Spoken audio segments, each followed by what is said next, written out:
Welcome to the Behind Closed Doors channel. Wishing you a peaceful day. Today, I'd like to share the following story with you. I hope you enjoy listening to my story. Now, please. Some mothers raise their children with love. Some raise them with control. And some only realize the difference when it's already too late to undo the damage. Chapter 1. The night no one wanted to remember. Hanoi in November 2013 was cold like a knife against the skin. Not the gentle chill left over from autumn, but a harsh, damped cold, the kind that makes people curl into themselves and wonder what they did wrong to deserve it. Fine drizzles floated endlessly outside the window, clinging to the fogged glass like tears refusing to fall. Inside the house at number 47 Thing Hau Alley, Dongda District, a war was taking place, one without guns or bloodshed, yet capable of leaving wounds deeper than any bullet ever could. Gwen Shi-hua, 52 years old, stood in the middle of the living room with her hands on her hips, her face burning red with anger. She was beautiful in a severe way, square jaw, sharp eyes, posture straight as a ruler. People in the neighborhood often called her strict Mrs. Hua, not because she was cruel, but because she never compromised with anyone, not even herself. Standing across from her was Lei Ming-xiao, 18 years old, her daughter, though tonight she no longer looked like one. She looked more like a tree desperately trying to keep its roots in the middle of a storm. Xiao wore an old blue t-shirt, her hair falling loosely over her shoulders, both hands gripping the straps of a black backpack. Inside it, she had hurriedly stuffed a few things at 4 that afternoon. 2 changes of clothes, an orange notebook where she wrote down song lyrics, a photograph from her 12th birthday when her grandmother was still alive, and 120,000 dong, all the allowance money she had left for the semester. "You really mean that?" Xiao's voice trembled, but her eyes did not. "I don't repeat myself." Mrs. Hua pointed straight at the front door. "If you insist on attending that useless art school, then get out of my house, tonight. The doors of this house are not open to children who disobey." Nearby, Lei Van Bing, Xiao's father, sat on the sofa staring at the tiled floor as though reading an invisible book written across it.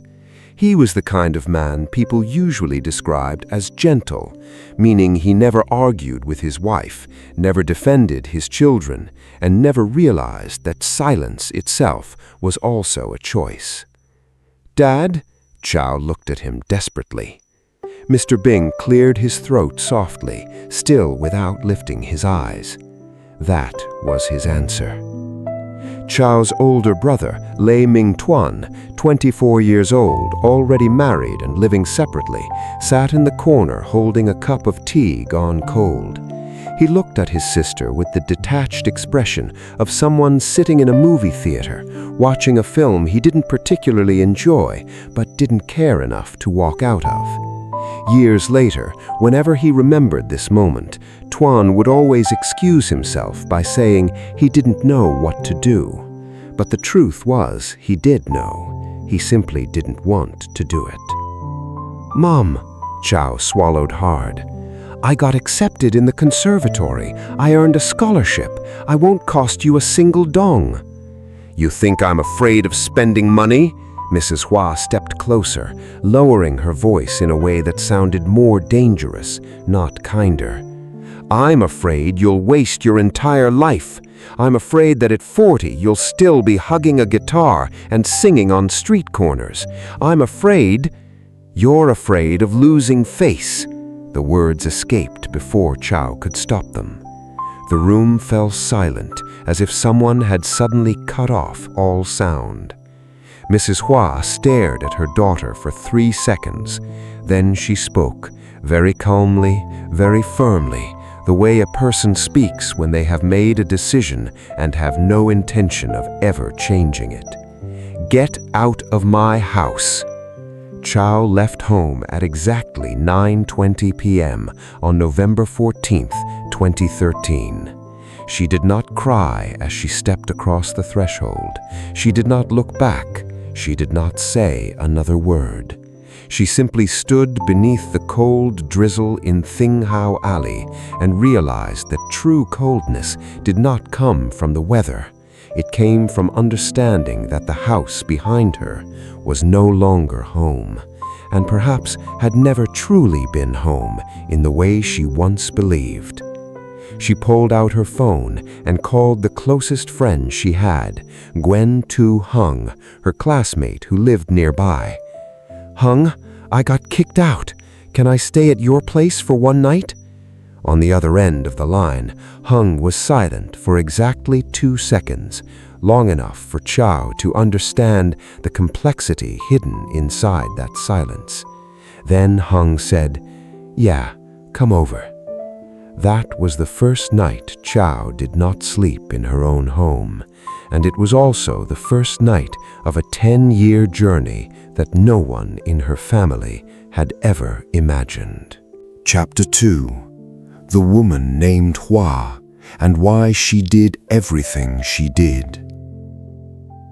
To understand why Mrs. Hua threw her daughter out of the house on a cold, rainy night, one must first understand who she was.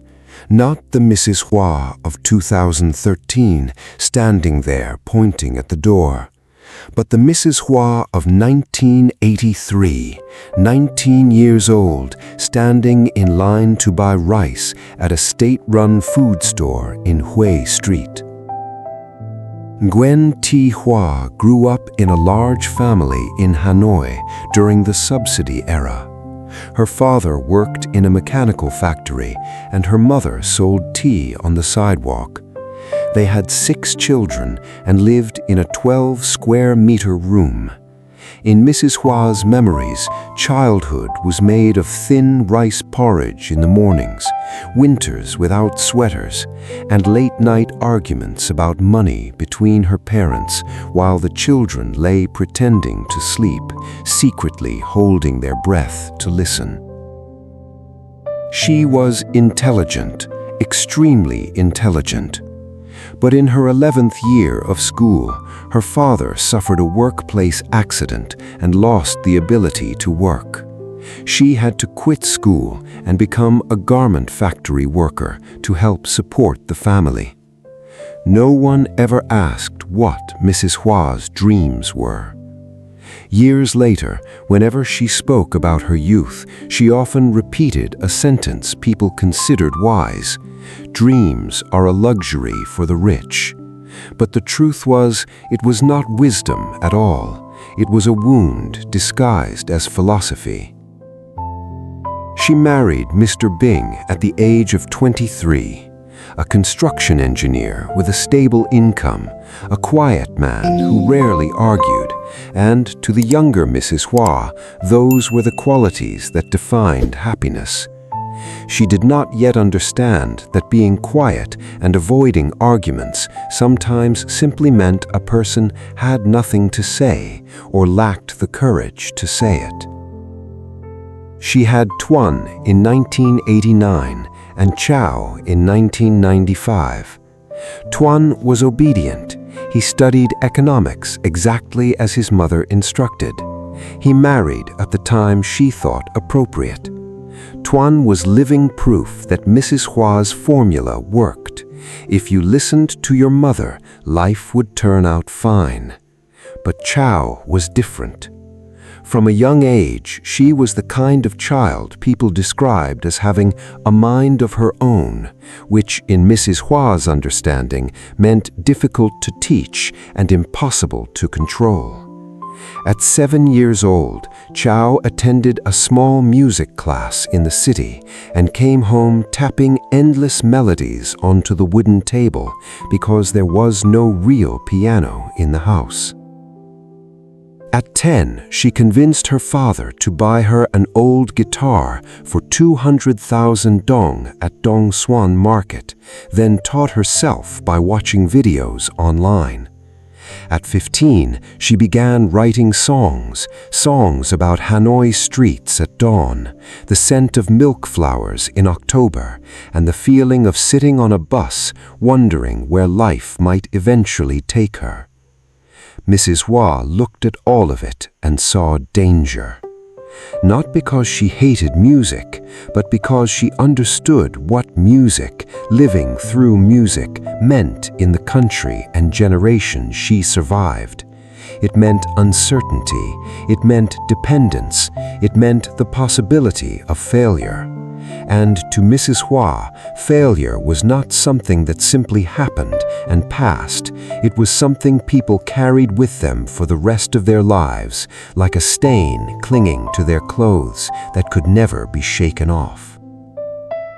She wanted Chao to study economics or medicine or law, anything that could guarantee her daughter would never have to stand in line for rice, never have to quit halfway through life, never understand the feeling of having circumstances force you to shrink your dreams into something smaller. The problem was this: Mrs. Hua did all of it without ever asking Chao what she wanted. She built walls to protect her daughter without realizing that from the inside, protective walls and prison walls can look exactly the same. Chapter 3: The Supporting Characters and Why They Matter More Than People Think. Nguyen Thu Hung, the friend who gave Chao a place to sleep on her first night away from home, deserves to be mentioned separately. Hung was an only child, had been Chao's classmate since 10th grade, and possessed a trait that people usually failed to notice at first meeting. She never said, "I don't know," when she actually knew the answer. She simply said, "I need to think about it more." And that difference mattered. The night Chao called her, Hung was sitting at her desk studying for exams beside a bowl of instant noodles gone cold and a thick calculus notebook. She did not ask for details. She did not ask why or "Are you sure?" She simply said, "Come here." And when Chao arrived, Hung had already spread out a blanket on the floor of her room, placing beside it a cup of hot water and a loaf of bread left over from that morning. Hung did not say things like, "Everything will be all right," or "Your mother will understand eventually."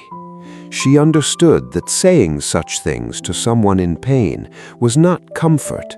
It was merely a way for the speaker to feel as though they had done something, when in reality they had done nothing at all. Instead, she simply sat down on the floor next to Chao and said, "Tell me if you want to, or don't. You can stay here as long as you need." 10 years later, after everything had changed completely, Chao would say that sentence, just that one sentence, was what kept her from doing something foolish during the first few weeks after being thrown out of her home. Later in life, Hung studied medicine, became an internal medicine doctor, got married, had 2 children, and still kept the habit of laying blankets on the floor for friends whenever they needed a place to stay. A tiny detail that somehow revealed everything about the kind of person she was. Hung's mother, Mrs. Ngok, was a retired literature teacher, 60 years old, with softly curled silver hair and a habit of wearing beige turtleneck sweaters. She had the peculiar ability to remember the names of students she had taught 20 years ago, while frequently forgetting to turn off the stove. The next morning, after Chao stayed the night, Mrs. Ngok knocked on Hung's door at 6:30 to call them for breakfast and found the 2 girls asleep on the floor, one her daughter, the other not. She did not ask questions. She simply went back downstairs and cooked another bowl of porridge. After breakfast, when Chow stood up, thanked her, and said she should leave, Mrs. Ngok looked at her quietly from head to toe and asked, "Do you have anywhere to go yet?" "No, not yet." Ngok nodded, walked into the kitchen, and returned with a piece of paper containing an address and a phone number. "This is a boarding house owned by an acquaintance of mine. 650,000 dong a month, close to your school. I'll call ahead so they know you're coming." Then she turned away and pretended to check the stove as though she had not done anything important at all. It was the kind of kindness that does not need to be remembered, does not require gratitude, does not expect to become a story later on, and perhaps that is precisely why it was real kindness. Chapter 4. 18 years old and 120,000 dong. The Hanoi Conservatory accepted Chow on a full scholarship in music composition, one of only 3 scholarships awarded to the highest-scoring applicants that year. It did not soften Mrs. Hua. When Chow called to tell her the news 3 days after being thrown out of the house using Hung's phone because her own battery had died, Mrs. Hua answered, listened to everything, and hung up without saying a single word. Chow sat staring at the phone in her hand, wondering whether she had misunderstood something. But there was nothing to misunderstand. Mrs. Hua had meant every word from the beginning. She always did.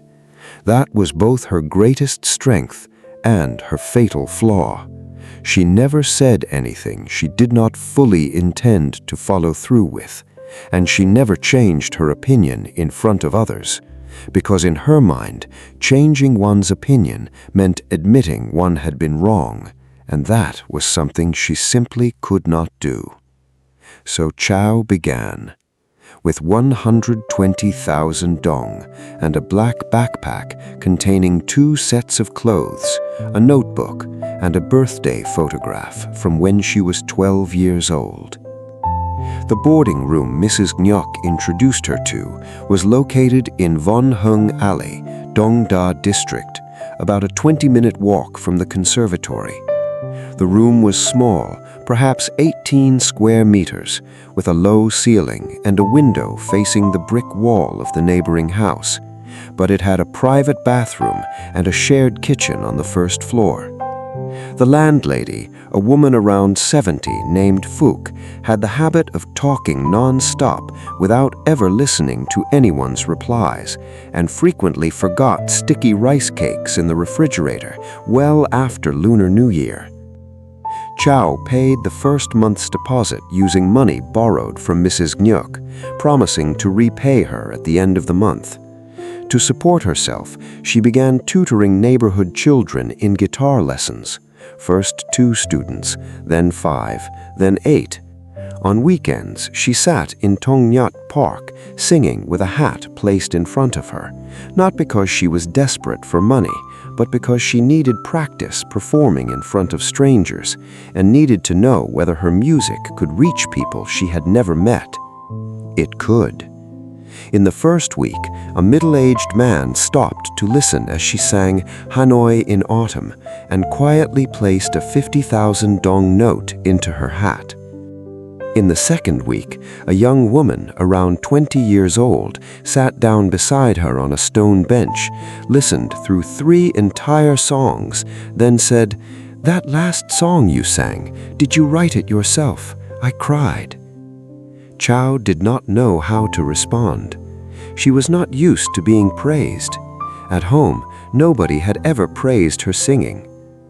Her first year at the conservatory was difficult and beautiful in the way difficult things often only appear beautiful when viewed in retrospect.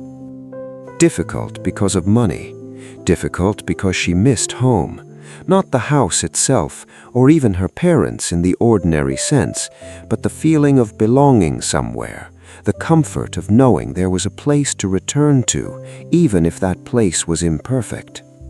Difficult because of music, because for the first time in her life she was studying something she truly loved alongside people who loved it too. Because her composition professor, Chun Von Min, 61 years old, wearing thick glasses, striped button-up shirts and rubber slippers to class, listened to the first piece she submitted and said, "You have your own voice. Don't try to sound like anyone else." It was the first time in Chow's life that someone had used the phrase, "your own voice," about her as a compliment. Chapter 5. Distance and the calls that went unanswered. During the first 3 years after being thrown out of the house, Chow called home 17 times. She remembered the number because she wrote each call down in her orange notebook, not out of bitterness, but because writing things down helped her control her emotions better than carrying them silently in her head. Out of those 17 calls, her father answered 3 times, speaking briefly in the manner of, "Are you okay? Good, your father's busy." Her brother Tuan answered once, then said, "You should call Mom." Her mother answered none of them. The 18th time Chow called was on her grandmother's death anniversary, the only person in the family who had Chapter 5. Distance and the calls that went unanswered. During the first 3 years after being thrown out of the house, Chow called home 17 times. She remembered the number because she wrote each call down in her orange notebook, not out of bitterness, but because writing things down helped her control her emotions better than carrying them silently in her head. Out of those 17 calls, her father answered 3 times, speaking briefly in the manner of, "Are you okay? Good, your father's busy." Her brother Tuan answered once, then said, "You should call Mom." Her mother answered none of them. The 18th time Chow called was on her grandmother's death anniversary, the only person in the family who had ever sat and listened to her sing before passing away when Chow was 15. The phone rang 12 times before going to voicemail. Chow left a message. "I'm calling to honor Grandma today. I miss her." No one called back. After that, Chow stopped calling home, not because she was angry, not because she no longer wanted contact, but because she realized that every time she called and nobody answered, a small part of her shrank inward a little more, and if she kept going, eventually there would be nothing left to shrink. And she needed herself intact. She needed to stay whole in order to continue doing what she was trying to do. So she stopped, not as an act of giving up, but as an act of self-preservation. There is a difference. Chapter 6. Chow at 21, and the man named Kwa. When Chow was 21, 2 important things happened. The first, she wrote a composition called Narrow Alley, a piece about a young person leaving their family to pursue a dream, looking back without knowing whether they were standing in the right place, yet continuing to walk forward anyway. The composition was broadcast 3 times in 1 week on Hanoi radio and received so much listener feedback that the station called to ask whether she wanted to write more pieces for them. The second, she met Nguyen Huan Kwa. Kwa was a 4th-year electrical engineering student at Hanoi University of Science and Technology. They met at an indie music performance in a small cafe on Tay Son Street. Kwa had come because a friend invited him, while Chow had been asked to perform. After the show, Kwa walked over to the table where Chow was sitting and said something awkward yet sincere. "That song about the narrow alley, the one you sang at the end, I know it. The radio played it last week. Did you write it?" "Yeah." "So I'm sitting in front of the person who made me 15 minutes late because I had to stop and listen to the whole thing twice?" Chow looked at him. "You listened to the radio while riding the train?" "No, I pulled my motorbike over to the sidewalk because I couldn't keep driving while listening." Kwa scratched his head awkwardly. "Honestly, it sounds a little strange when I say it out loud." "It's not strange." Chow smiled for the first time that evening. "Thank you." They talked for 3 hours that night, not about music or electrical engineering, but about Hanoi, about the strange feeling of growing up in a city that felt both familiar and distant at the same time, about old neighborhoods slowly disappearing, about bowls of early morning boon ba and the smell of wet asphalt after rain. Kwa had a quality Chow noticed immediately on the very first night. He listened with his whole body, not just his ears. When Chow spoke, he did not check his phone, glance elsewhere, or wait impatiently for his turn to speak. He listened the way people do who genuinely want to understand, not merely respond. It was something Chow had been missing for a very long time. They met again a second time, then a third, and eventually stopped counting altogether. Kwa learned about Chow's family, not because she told him everything immediately, but because he asked questions at the right moments and in ways that never made her feel interrogated. "Does your family come and watch you perform?" he asked once as they walked around Westlake one afternoon. "No," Chow answered briefly. "For what reason?" He did not ask out of curiosity, he asked out of concern. Chow paused for a while before explaining, not the entire story, but enough for Kwa to understand. He listened without interrupting, then said something Chow did not expect. "Do you ever feel angry at your mother?" "Yes." "Do you ever feel sorry for her?" This time Chow stayed silent even longer. "Yes," she finally admitted, "sometimes." "Then that makes sense." Kwa looked out over the lake. "Those two feelings can exist together. You don't have to choose one." That was the moment Chow began to think this might be someone she wanted to keep in her life. Chapter 7. The year Chow turned 24. News from home. When Chow was 24, she graduated from the conservatory with honors and was offered a position as a teaching assistant in the composition department. That was the year Tuan called her. It was the first call from her family after more than 2 years without contact, and it came at 10 o'clock on a Friday night while Chow was sitting at her desk revising an unfinished composition in her new rented room, larger than the old one, with a window overlooking the old Draken-to-melon tree at the end of the alley. "Chow, it's Tuan." His voice sounded different. Not the voice of someone making an ordinary phone call, the voice of someone uncertain about what to say next.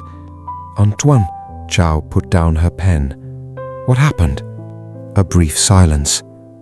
Then, "Dad had a stroke last week. He's in the hospital now." Chow sat completely still. "Can you come home?" Tuan asked. The question sounded simple on the surface, but underneath it carried much more than that. An invitation to return, an acknowledgement that Chow was still part of the family, and perhaps also a practical need.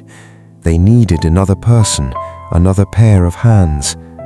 Chow did not know whether Tuan called because of emotion or reason. Perhaps both. Perhaps it did not matter. "I'll come," Chow said. She returned the very next morning. Seeing her father again in the hospital room was one of the strangest experiences Chow had ever endured. Mr. Bing lay on the hospital bed, the left side of his face slightly drooping from the stroke, and IV attached to his arm. He looked smaller and older than the man she remembered from her childhood, but he recognized Chow immediately. His eyes brightened slightly, his lips trembling as though trying to form words that would not come clearly. Chow sat down beside the bed and took his hand. Mrs. Hua stood in the corner of the room. The first time in 6 years that mother and daughter had seen each other in person, not through a video call, not through someone else's retelling, but truly standing in the same space and breathing the same air, happened in room 302 on the 3rd floor of Bach Mai Hospital, beneath harsh fluorescent lights and the smell of antiseptic. Mrs. Hua looked at her daughter. She looked for a long time in the manner of someone searching for something, not searching to discover, but searching to confirm that the decision she had made long ago was still correct. "So you came," she said. Not a question, not quite a greeting either. "Yes," Chow said. She did not let go of her father's hand. "I came home." Mrs. Hua nodded once, then turned to look out the window. That was the entirety of their first conversation after 6 years apart. Chapter 8. The Days in the Hospital and What Mrs. Hua Never Said. Mr. Bing recovered slowly but steadily improved. During the 3 weeks, Cho took turns with Tun and his wife caring for their father in the hospital. She gradually began observing Mrs. Hua, and she realized something she had never noticed as a child. Mrs. Hua had aged tremendously.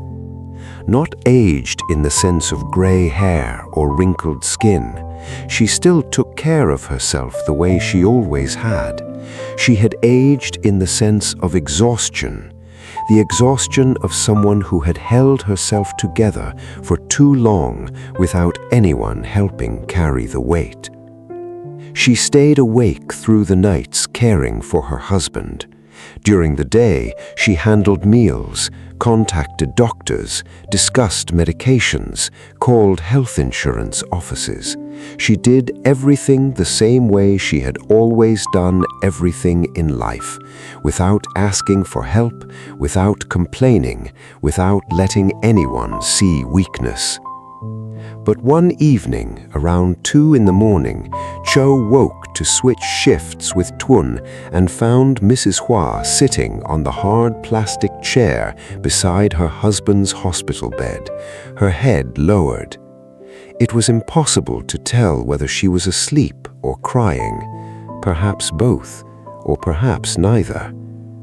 Cho stood quietly at the doorway for a moment before walking to the pantry to get a cup of warm water and a thin blanket. She draped the blanket gently over her mother's shoulders, careful enough not to wake her, then placed the cup of water near the table.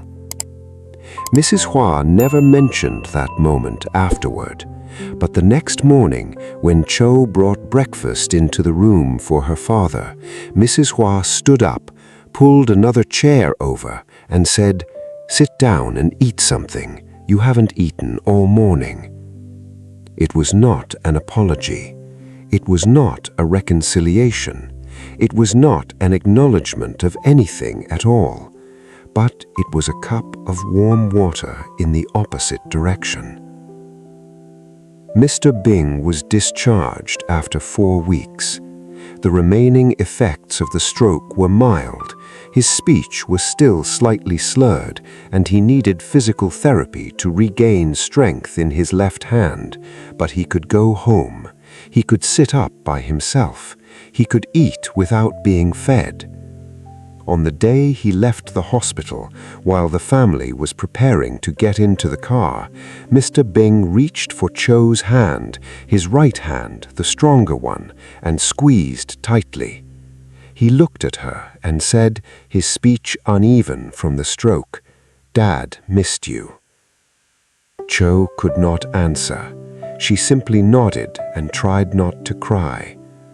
Afterward, she returned to her rented room, closed the door behind her, and cried alone for a very long time, not because she was sad, but because things buried too deeply for too many years eventually need some way to escape. Chow at 26, an adult who no longer needed permission. When Chow was 26, she and Kwa moved into a small apartment together in Kaozei district. The apartment had 2 bedrooms and was on the 4th floor, with a small balcony where Kwa carefully tended several pots of mint and herbs in the determined manner of someone who had no natural talent for gardening but insisted on learning anyway. Mrs. Hua knew that Cha was living with Kwa. Tuan had mentioned it to her, not to stir trouble, but because in that family, information had always traveled in circles instead of moving directly from one person to another. Mrs. Hua did not call. She said nothing.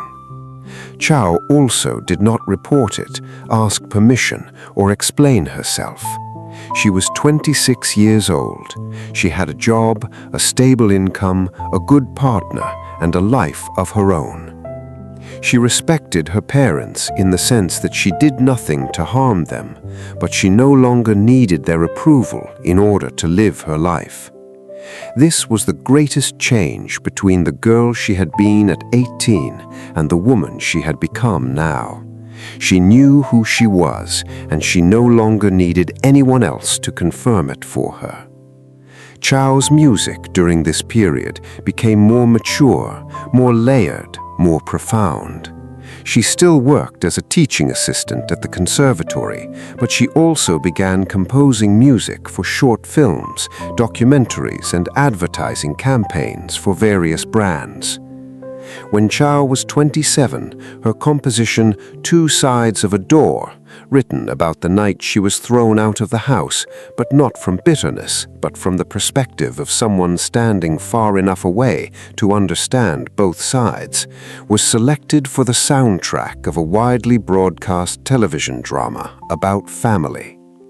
In a way, that song became the first time Chow's story was heard by millions of people, even though nobody knew it was truly her story. Except Hung, except Kwa, and perhaps, in some way, except Mrs. Hua herself, if she happened to hear it. Chapter 10. Mrs. Hua at 62, and the things that change when no one is watching. While Cho was building her life on one side, things were changing on the other side in ways she never witnessed. Mr. Bing gradually recovered, but he never fully returned to the way he had been before the stroke. He could still talk, still walk on his own, but more slowly now and with greater exhaustion.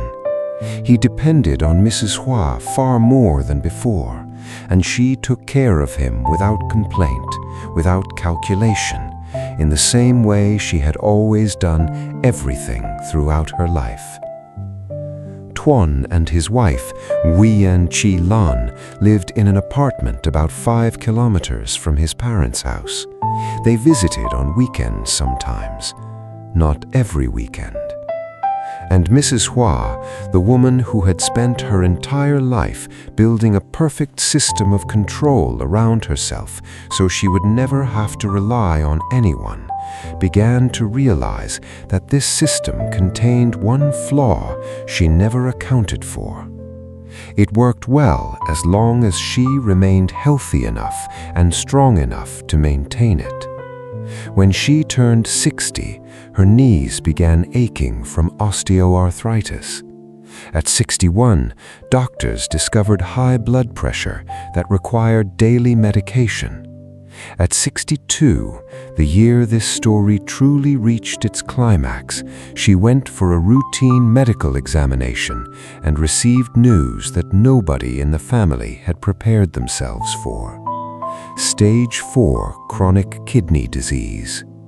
She would need either a kidney transplant or long-term dialysis. The doctor spoke plainly to her. Dialysis is only a temporary solution. Your quality of life will decline significantly. A kidney transplant is the best option, but for a transplant, we need a compatible donor, and we also need consent forms signed by family members. Chapter 11. The paper and the people who needed to sign it. The paper was not very large, less than a single sheet of A4, typed in 12-point Times New Roman, with the hospital letterhead at the top and the doctor's signature at the bottom. Most of the document contained consent for the patient to undergo kidney transplant surgery and confirmation that the signer was an immediate family member.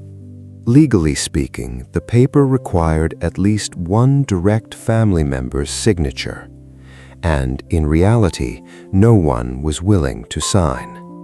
Mr. Bing signed first without hesitation, but because he was still undergoing treatment following his stroke, the doctors requested at least one additional person capable of assuming legal responsibility related to the medical decision, since Mr. Bing's own health condition remained unstable.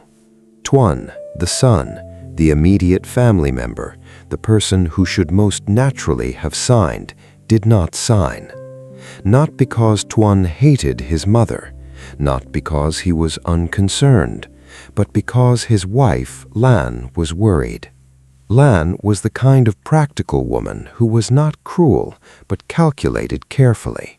She worried that if complications occurred during surgery, the person signing the consent form might bear legal responsibility. She worried about the cost of post-operative care. She worried that if the family eventually needed a kidney donor, questions would arise about who should give one. She worried about so many things at once that Tuan, a man who had never developed the habit of making independent decisions, began hesitating as well. Tuan called the doctor for more information. The doctor explained everything thoroughly. Tuan called home to discuss it with his wife. His wife said, "You should speak with a lawyer first." Tuan consulted a lawyer. The lawyer explained there was no legal risk in signing. Tuan returned and told his wife. His wife replied, "I never said there was legal risk. I'm only saying you should think carefully." The first week passed. No signature appeared. Mrs. Wah sat in the hospital room and said nothing. She had never spent a single moment in her life begging anyone for anything, and even now she would not beg. She simply sat and waited, in the way people wait when they understand that waiting is the only thing they can do. Chapter 12. When Chow found out. Chow did not hear the news from her family. She heard it from Hang, who was now an internal medicine doctor at Bak Mai Hospital and had happened to notice Mrs. Hua's name on the nephrology department patient list while checking records for another case. "Chow," Hang called one afternoon in March, "I need to tell you something. Are you ready to hear it?" "Go ahead." "Your mother is at Bak Mai Hospital. Kidney disease, serious." Chow slowly sat down in her chair. "Did you know?" "No." Her voice was flat in the way people sound when they are still processing information before they can process emotion. "Yeah, I thought you already knew, so I didn't call sooner." Hung paused. "Do you want me to look further into her records? Can you do that? I work here. I'm not the doctor in charge of her case, but I can ask colleagues about the general situation." Hung lowered her voice slightly. "Chow, I'm asking honestly, what do you want to do with this information?" The question laid everything out in the simplest and most direct way possible. 10 years. 10 years after being thrown out of her home, never called back, never spoken of. 10 years spent rebuilding a life from 120,000 dong and a black backpack. And now the person who had forced her out was lying in a hospital bed, waiting for someone to sign a piece of paper. Chow closed her eyes, breathed in, breathed out. "I need to know more," she said, "how serious it is, what she needs, how much time there is." Han nodded on the other end of the line. "I'll ask around. I'll call you back later." Chow did not tell Hua immediately. She sat alone in her workspace, staring at the guitar stand and the unfinished sheets of music spread across her desk, sitting with the question no one else could answer for her. What should she do? Not a moral question in some abstract sense, a question about her real feelings, about what she truly wanted. Was she still angry at Mrs. Hua? A little. Angry in the same way she had been at 18, standing alone in the rain? No. But there was something else, not exactly anger, not exactly sadness, something closer to longing, to regret, to wishing things had been different from the very beginning. Did she want Mrs. Hua to recover? Chow realized the answer was yes, not out of obligation, not because she feared being judged, but because, despite 10 years having passed, and despite everything that had changed, that woman was still her mother. And that was not something logic could explain. It was something one could only understand by sitting still and listening carefully to the deepest part of oneself. Did she want to go to the hospital? The answer was yes. Not to reconcile, not to say, "I forgive you," not to perform some emotional scene from a movie, but because she needed to see the reality for herself, and because she could not make any decision, even the decision to do nothing, without knowing enough first. She told Hua that evening. Hua listened quietly to everything. Then he asked, "Do you want me to come with you? Do you want to? I asked you first." Chow thought for a moment. "Come with me, but wait outside in the hallway." "Okay." Nothing more. No advice, no opinions about her mother, no attempt to push Chow toward one decision or another. That was why Chow loved Hua. He knew when to stand beside someone and when to step back. Chapter 13. The meeting no one planned. Chow arrived at Baek Mai Hospital on Wednesday afternoon, walking through the familiar hallways she had crossed so many times 6 years earlier while caring for her father. Hung met her at the entrance and led her through the nephrology department, speaking quietly before they reached the room. "Chow, she doesn't know you're coming, and according to the records I read, she refuses long-term dialysis because she doesn't want to become dependent on anyone. A transplant is the only option she is willing to accept, but nobody has signed." "What about Tuan?" Hung looked at her. "He still hasn't signed." "How long has it been?" 2 weeks. 2 weeks Mrs. Hua had spent lying in a hospital bed waiting for a signature, and no one had signed. Chow pushed the door open. Chapter 14. The Climax. 2 women and 1 hospital room. Mrs. Hua lay in the hospital bed. She looked different from the woman Cho remembered standing in the living room 10 years earlier with her hands on her hips. Now she seemed smaller.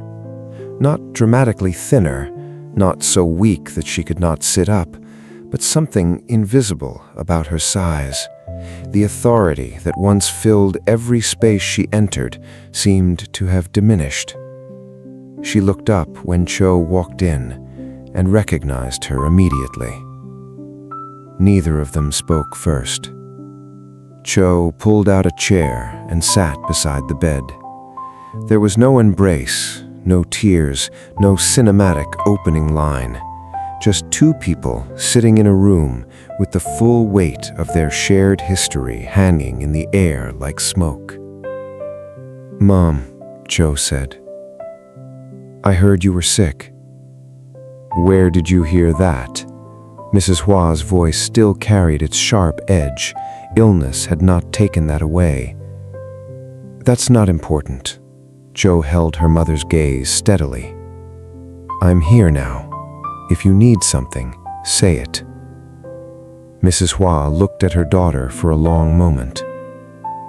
"You already know what I need." "I do," Cho nodded. "The paper." "Yes." Just that single word. Mrs. Hua did not explain why Tuan had not signed, did not defend herself, did not blame anyone. She simply acknowledged the reality. The paper. That was the problem.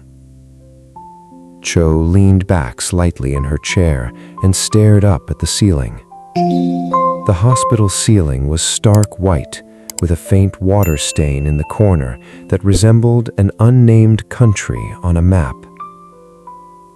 "Mom," Cho began, "I'm going to ask you something. You don't have to answer right away, but I need to ask." Mrs. Hua remained silent. It was the silence of someone listening. 10 years ago, you threw me out of the house," Cho said slowly and clearly, each word deliberate. Not accusatory, her voice carried no accusation. She was simply stating facts. "You never called me afterward, never mentioned me, never came to see how I was living. And now you need me to sign a paper." Mrs. Hua said nothing. "I didn't come here to apologize for anything," Cho continued. "And I didn't come here expecting you to apologize either. I came because I want to understand something. In your mind, what exactly happened over these past 10 years?" It was a question no one in the family had ever asked Mrs. Hua before. Mrs. Hua looked at her daughter, and for the first time in Cho's entire life, her mother hesitated. Mrs. Hua did not answer immediately. She turned toward the window for a while. Outside lay the rooftop of a shorter building and a pale gray March sky over Hanoi. Then she spoke, more slowly than usual, in the voice of someone unaccustomed to speaking about such things. "I wasn't wrong." Cho waited. "I never believed I was wrong," Mrs. Hua continued after a pause. "I wanted you to have a stable life. That wasn't wrong." "I know." Cho did not argue.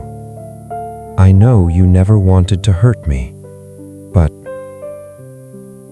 you didn't listen to me." Mrs. Hua finally looked directly at Cho again.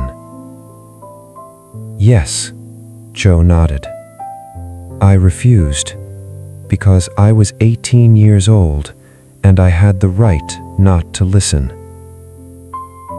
Mrs. Hua fell silent. Mom.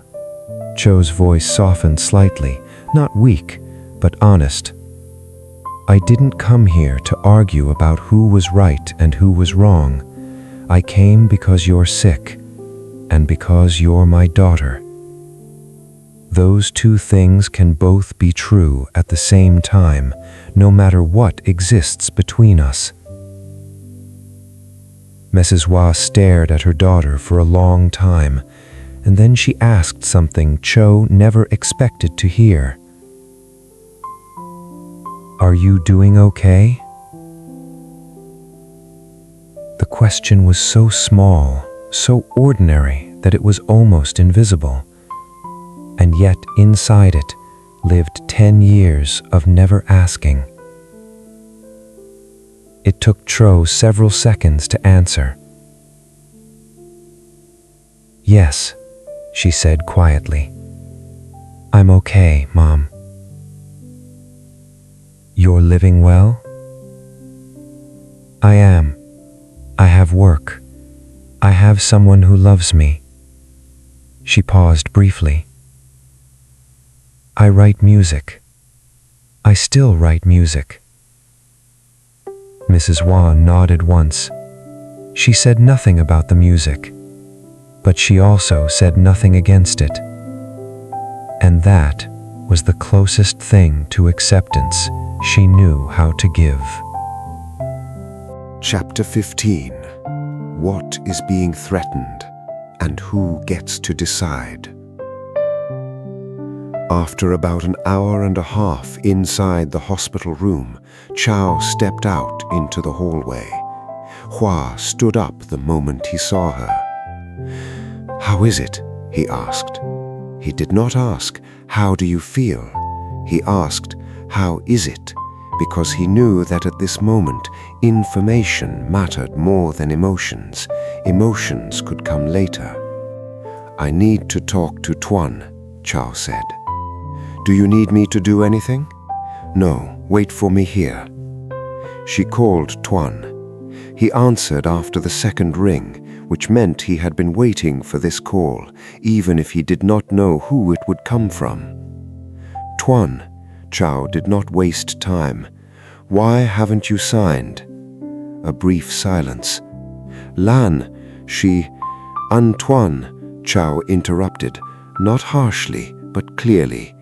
You are Mum's son. I'm asking why you haven't signed. This time, the silence lasted longer. Tuan began, then stopped. I don't know what to do, Chao. You don't know what to do, or are you afraid? That question struck something inside him. She heard him let out a long breath. I'm afraid, he admitted. The surgery, if something goes wrong, I'm scared. Are you afraid something will happen to Mum, or are you afraid something will happen to you? Another second of silence. Both. Chao sat down on a bench along the hallway. She watched people moving back and forth, nurses, patients' families, doctors in white coats, all following their own paths through this hospital world, a place no one ever chooses to enter willingly. Are you listening to me? Yes. Chao, the doctor already explained that there is no legal risk for the person signing the papers, so the real question is not about legality. The real question is this: if Mum doesn't get the kidney transplant and her condition gets worse, can you live with that? Tuan did not answer right away. How much time do you have? Chao continued. The doctors are waiting. His voice sounded different now. No more hesitation. I'll sign. Today? Today. Chapter 16. The paper and what it doesn't say. Tuan arrived at the hospital at 5 o'clock that same afternoon, alone, without Lan beside him, which in itself said a great deal. He signed the papers. The doctor in charge received them, explained the next steps, and scheduled additional tests. While Tuan was speaking with the doctor in the hallway, Cho sat in the room with her mother. Mrs. Hua looked out the window. The sky was beginning to darken. "You did this," she said. It was not a question. "I talked to Ang Tuan," Cho admitted. "The decision was his. Because of you," Mrs. Hua kept staring outside. "You called him." Cho did not deny it. Mrs. Hua was silent for a while. Then she spoke, and it was the hardest sentence she had ever said in her life, even though it was only 6 words.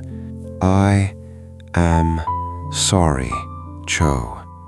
No conditions, no explanations, no but or anyway, just 6 words, spoken in the way of someone who was never used to saying such things, someone who had to go through a great deal just to reach this point. Cho sat quietly for a long moment. Then she said, "I heard you, Mom.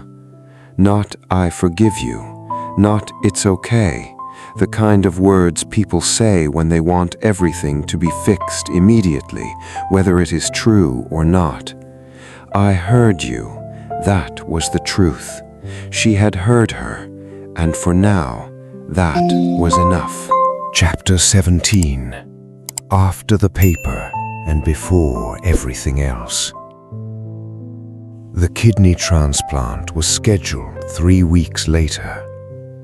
The donor was an anonymous organ donor, something Mrs. Hua had not known beforehand, though the doctors explained that waiting lists sometimes brought unexpected luck.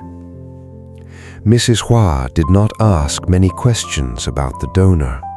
Perhaps she understood that some questions do not come with answers one has the right to know. Chow did not stay in Hanoi during those 3 weeks. She had work, teaching schedules, and a life of her own. But she called home every day. They were not long calls, sometimes only 15 minutes, asking what her mother had eaten that day, whether she had taken her medicine, whether she had slept well. Small, ordinary conversations of the kind that had never existed between them before. Mrs. Hua answered every call. That was the change. The day before the surgery, Chow took a day off and returned to Hanoi. That evening, before Mrs. Hua was wheeled into surgery the next morning, the 2 of them sat together in the hospital room. Tuan was outside in the hallway on the phone. Mr. Bin was asleep in the corner chair. And for the first time in 10 years, they had a real conversation. Not a conversation about who was right or wrong, not about the past 10 years or everything that had happened. It was a conversation about Mrs. Hua in 1983, standing in line to buy rice, about the father who had an accident and the 19-year-old who had to quit school and go to work, about the dreams she had never been allowed to have, about the fear she had carried for decades and used to make every decision, including the ones that hurt people. Chow listened. Without judgment, without excuses, she simply listened. And Mrs. Hua, for the first time in her life, felt heard. "You know you're like me," she said near the end of the conversation, her voice strangely mixed with pride and something else. "How am I like you?" Chow asked, genuinely curious. "Stubborn," Hua almost smiled, never willing to give up. Chow looked at her mother. Then she laughed, not mockingly, but in the way people laugh when they recognize something both sad and true. "Well, who else would I learn from?" Mrs. Hua was silent for a moment. Then she nodded. "Yes, you learned it from me." and within those words it was impossible to tell whether it was an acknowledgement, a compliment, or something else entirely. But it was real, and it belonged to them. Chapter 18. The Surgery. The surgery lasted 8 hours. Cho, Tun, and Mr. Bing sat in the waiting room. Mr. Bing sat silently, without saying a word, his hands still weak but gripping the armrest out of habit. Tun paced back and forth. Cho sat reading a book, not because she was calm, but because reading had always been the way she dealt with waiting ever since she was young. Hang stopped by the waiting room once, sometime in the middle of the day, bringing 2 cups of coffee before leaving again because she had another shift to attend to. She did not say much. She simply placed the coffee on the table and looked at Cho for a moment. It was the look of a friend of 20 years, one that needed no words. At exactly 2:17 p.m., the surgeon stepped out of the operating room and said, "The surgery was successful. The patient is recovering." Mr. Bing closed his eyes. His shoulders slumped, as though an entire ton had just been lifted off him. Tun let out a long breath, like someone who had been holding it in for 8 hours straight. Cho looked up at the ceiling. The waiting room ceiling was just as pale white as everything else in this hospital, and realized that her hands were trembling slightly. She had not known she had been that tense. Chapter 19. Recovery and the things that cannot be given back. Mrs. Hua recovered slowly. The first 4 weeks were the hardest. Her body had just gone through major surgery and needed time to adjust to the new kidney, the anti-rejection medication, the strict diet, and the regular checkups. She did not complain, that was never her nature, but the people around her could see that this was the first time in her life Mrs. Hua truly had to depend on others. Chow came back to visit once a week during the first month. Not every day, she had work and a life of her own, but once a week without fail. She would sit with her mother, ask how she was doing, sometimes bring homemade rice porridge with her. Tuan also came home more often, and this time Lan was no longer there in the role of a supervisor. She stayed home taking care of the children, while Tuan returned to his mother in the truest sense of the word, return. One afternoon, when Mrs. Hua was finally strong enough to sit up and go out into the hallway to enjoy the sunlight, she asked Chow a question, not loudly, but softly, in the way of someone who does not want the question itself to sound too big. "That other person, the one named Hua, is he good?" Chow was surprised, though she did not show it. "He is, Mum." "Is he truly good to you, or does he only seem good on the surface?" "He's genuinely good." Chow looked at her mother. "Do you want to meet him?" Mrs. Hua looked out toward the hospital courtyard. "Not yet. If you ever want to, just tell me." She nodded, said nothing more. But that "not yet," not no, but not yet, was something Chow carried with her all the way home that day. Chapter 20. Chow at 28, the one standing in between. 10 years after that drizzly night in Ting Hao Alley, Lei Min Chow was 28 years old. She lived in an apartment in Kaohsiung with Kwa. She worked as a lecturer in the composition department at the Hanoi Conservatory of Music. She had 3 film soundtrack albums, 2 regional music awards, and a music collection that had just been accepted for publication. But more important than all of those things, she knew who she was. That sounds simple, but not everyone has it. And her family? Mr. Bin was still recovering from his stroke, slowly but steadily.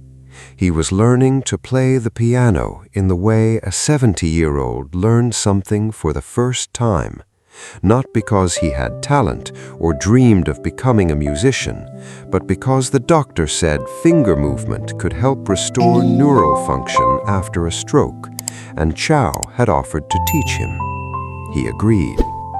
And those piano lessons, 1 hour every Sunday afternoon, became the time father and daughter sat side by side and talked about all the things they had never spoken about when Chow was a child. Tuan and Lan were gradually becoming more stable as well. Lan, after Mrs. Hua's illness and the unsigned consent form incident, seemed to have reflected on herself and adjusted a little. Not changed completely, people do not change completely overnight, but she became less controlling, and Tuan began making more decisions of his own than before. Hung was still Hung, a busy doctor, still the type to forget lunch whenever an emergency case came in, still willing to spread blankets across the floor for friends who needed a place to stay. She and Hung still met at least once a month to eat boon ba and talk in the way only 2 people can who have known each other before they even knew who they were themselves. And Mrs. Hua, 62 years old, recovering with her new kidney, learning to live more slowly because her body no longer allowed her to live fast, was gradually learning something she had never learned before: how to accept help. Not an easy lesson, not a quick lesson, not something learned once and finished forever, but she was learning. Chapter 21. The Day Mrs. Hua Met Kwa. 4 months after the surgery, on a Sunday afternoon in July, Mrs. Hua called Cho and said, "Tell that boy Kwa to bring you home for dinner." Cho held the phone in silence for a moment after hearing those words. "Did you hear me?" Mrs. Hua asked. "Yes, Mum." Cho glanced at Kwa, who was sitting on the balcony reading the newspaper. "Would 2 o'clock be okay?" "That's fine." They arrived exactly at 2. Mrs. Hua cooked the meal herself. It was not an elaborate meal: sour snakehead soup, braised pork with eggs, stir-fried morning glory with garlic. But they were the dishes Cho remembered from her childhood. Mrs. Hua did not say that aloud. Perhaps she did not even realize she was doing it, or perhaps she did, but chose not to say it. Kwa sat down to eat with the family and did what he had always done best: listen, ask the right questions at the right time, and never speak too much. Mr. Bin and Kwa talked about electrical engineering and construction, 2 fields with just enough overlap to sustain a conversation, and the entire meal unfolded in the strange atmosphere of people slowly getting to know one another from the beginning, even though some of them had already been connected for a long time. At the end of the meal, while Kwa went out to the yard to help Mr. Bin water the plants, Mrs. Hua remained seated at the table with Cho and said, without looking at her daughter, staring instead at the bowl in front of her, "That boy seems decent." "Yes," Cho smiled. "He knows how to listen when people talk." "Yes." Mrs. Hua stayed quiet for another moment. Then she stood up to clear the dishes, walked into the kitchen, and began to wash them. No one said anything. There was only the sound of running water and dishes lightly touching each other. the most ordinary sound in the world, and because of that, on that afternoon, it meant more than anything else. Chapter 22. What cannot be undone, and what can still begin. There are things that cannot be undone. 10 years cannot be shortened into nothingness. That drizzly night in November 2013 cannot be erased. 17 unanswered phone calls cannot suddenly be answered now. The anniversary of Grandma's death, when Cho left a voice message and no one called back, that call cannot be returned anymore. Some things happen, and once they do, they remain part of what happened. Not every wound heals completely. Not every distance can be closed. Not every family story ends with people embracing one another and forgetting everything that came before. And that is the truth. But there are also things that can begin. A phone call once a week, small, ordinary, made not out of obligation, but out of choice.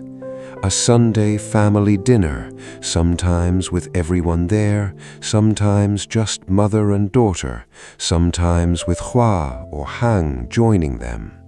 An hour of piano lessons with Mr. Bing, slow fingers learning simple notes, while father and daughter use that time to talk about the things they never had the chance to say before. A question from Mrs. Hua, "Are you okay?" Not a perfect question, not accompanied by an apology long enough or deep enough, but a genuine one. An answer from Cho, "I'm okay, Mom," also genuine, not said merely to comfort her mother, but because she truly was okay.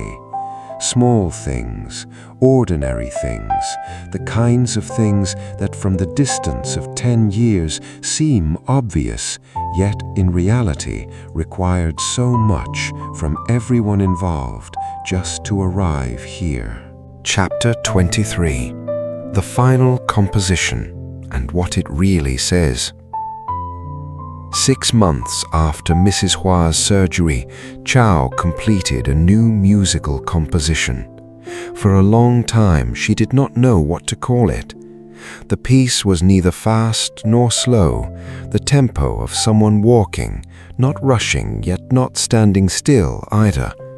The melody carried a gentle theme that appeared, disappeared, and returned again, each return slightly different, as though it were learning how to exist within a new space. Hang listened to it and said, "This sounds like it's about forgiveness." Chow shook her head. "No, not forgiveness. Then what is it?" Chow thought for a moment. "Acceptance, that's different." "How is it different?" "Forgiveness is when you actively let something go," Chow said, looking out the window. "Acceptance is when you see something as it truly is, without trying to turn it into something else, without trying to forget it, and still keep moving forward." Hang sat quietly for a moment. "Then call it that," she said. "Acceptance." Chow shook her head again. Still not right. In the end, she named the composition Ding Heng Alley, November. No subtitle, no explanation, just a place and a time, the way people mark where everything began. The piece was performed for the first time at a small concert at the Friendship Cultural Palace in November 2023, exactly 10 years after the night she was thrown out of the house. Chow performed alone on stage with nothing but a piano. In the audience, seated in the 4th row from the back, was Mrs. Hua. It was the first time she had ever watched her daughter perform. She did not come because Chow insisted. Chow had invited her, but without pressure, without repeated reminders, and without expectations. Hua came because she chose to come. Tuan drove her there and sat beside her in the audience. Chao did not know her mother was there until the composition ended and Chao bowed on stage, looking out into the audience and recognizing a familiar face beneath the dim lights. Mother and daughter looked at each other across the distance between the stage and the audience. 10 years ago, Mrs. Hua had not listened, and now she was sitting there listening. It was not a perfect ending. No family story ever ends perfectly, but it was a new beginning, something that 10 years ago no one would have believed possible. Chapter 24. What the audience will still be thinking about after the story ends. There is one question this story does not answer, deliberately so. The question is, was Mrs. Hua wrong? It is not a question without an answer. It is a question with many answers existing at the same time, and depending on where you stand, you will see a different one. If you stand where 18-year-old Chao stood, pushed out into the rain with 120,000 dong and a black backpack, then Mrs. Hua was wrong, cruel, and there is no justification for what she did.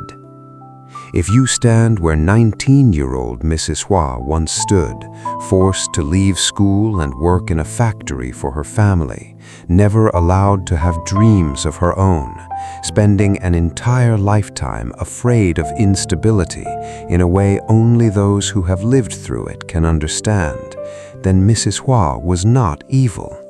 She was someone whose wounds had never healed, someone who did not realize that her own wounds were creating wounds in others. If you stand where 28-year-old Chao stands, looking back over the past 10 years, then Mrs. Hua was wrong, and she was also Chao's mother, and both truths can exist together without either erasing the other. What this story is really about is not forgiveness. It is not about children must ultimately remain dutiful, or parents are always right, or any of the moral conclusions people rush to draw from stories like this. What this story is about is this.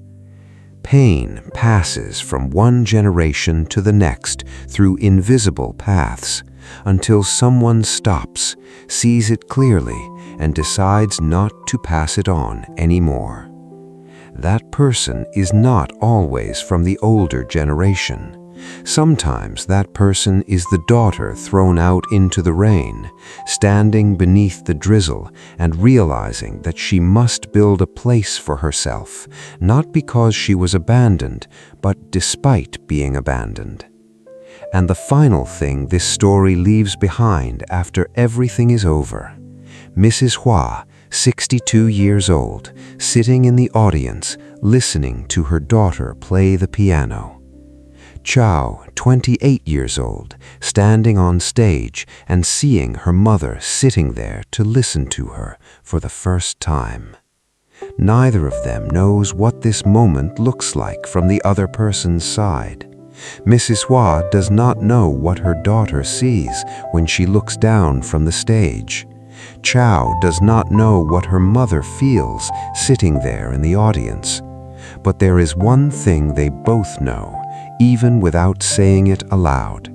They are in the same room together, breathing the same air, existing within the same moment, no longer separated by closed doors or 10 years or all the things that could never be spoken. It is not a perfect ending, but it is real, and sometimes real is the only thing we are able to keep. The story of Mrs. Hua and Chao is not a rare one. There are millions of families in this world, not only in Vietnam, not only in that generation, where a mother or a father makes decisions that wound their children because they believe they are protecting them, because they are afraid, because no one ever taught them that love is not the same thing as control, that protection is not the same thing as imposition, that wanting what is best for a child does not necessarily mean knowing what truly is best for them. And there are millions of children, not only Chao, who must find their own way through the dark, carrying a black backpack and 120,000 dong, building themselves from nothing, not because they were given opportunities, but despite never being given them. And sometimes 10 years later, those two people find themselves sitting together in the same room again. Sometimes because of a piece of paper, sometimes because of a surgery, sometimes because of a phone call that someone finally decides to answer. And the question each person must answer for themselves, a question no one else can answer for them, is this: when sitting together in that same room again, what do you want to carry with you? Do you carry everything that happened and forgive nothing? Or do you carry everything that happened, see it clearly and honestly, and still choose to begin again from this place, not because you forgot, but because you want to? There is no universal right answer. Not everyone can or should choose the same thing. There are situations where distance is the wisest and healthiest choice. There are wounds too deep to heal, and that should not be forced to heal. But in the story of Mrs. Hua and Chao, with all its complexity, with all the things that never healed completely, and all the things that can never be erased, we can see that sometimes, just sometimes, when both sides are willing to truly look at one another, a path can be found. Not a path back to what once was, but a path towards something new. And in the end, when the music ends and the audience applauds, Mrs. Hua sits there, her hands resting on her lap, looking at her daughter on stage. Chao looks down and sees her mother. That moment, the distance between the stage and the fourth row is the smallest distance between them in 10 years. And it is enough. Sometimes enough is all we have, and sometimes enough is all we need. Thank you for watching the video. Please subscribe to the channel, like, comments, and share. See you again!